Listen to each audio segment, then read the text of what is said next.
April 6-ന് നടക്കുന്ന കേരള നിയമസഭയിലേക്കുള്ള തെരഞ്ഞെടുപ്പിൽ പങ്കെടുക്കാൻ പോകുന്ന പരലോക നിവാസികളുടെ പ്രത്യേക ശ്രദ്ധയ്ക്ക്.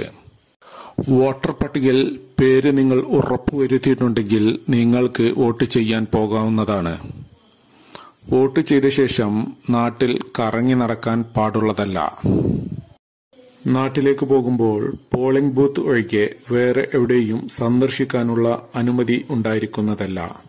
വോട്ട് ചെയ്ത ശേഷം മടങ്ങി വരുമ്പോൾ 14 ദിവസം ക്വാറന്റൈനിൽ ഇരിക്കേണ്ടതും ശേഷം കോവിഡ് ടെസ്റ്റ് നടത്തേണ്ടതും ആയിരിക്കും.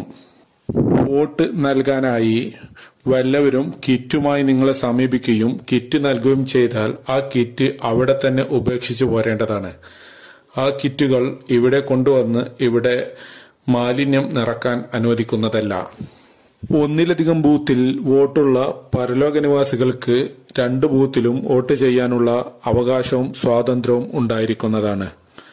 വോട്ട് ചെയ്യാൻ പോകുമ്പോൾ റോഡുകളിലെ കുണ്ടുകളിലും കുഴികളിലും വീണ് അപകടം പറ്റിയാൽ പരലോകത്തിന് യാതൊരു ഉത്തരവാദിത്വവും ഉണ്ടായിരിക്കുന്നതല്ല.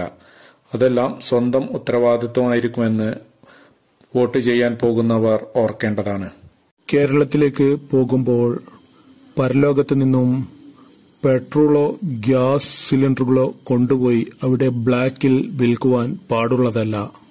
തീരദേശത്തു നിന്നും വന്ന പരലോകവാസികൾ കേരളത്തിലേക്ക് പോകുമ്പോൾ അവിടെ പോയി പഴയ ഓർമ്മയിൽ കടലിലിറങ്ങി മീൻ പിടിച്ച് വല്ല അമേരിക്കക്കാരും പൊക്കിക്കൊണ്ടുപോയാൽ അവരുമായി നയതന്ത്ര ചർച്ചകൾ നടത്താനുള്ള ബാധ്യത പരലോകത്തിന് ഉണ്ടായിരിക്കുന്നതല്ല.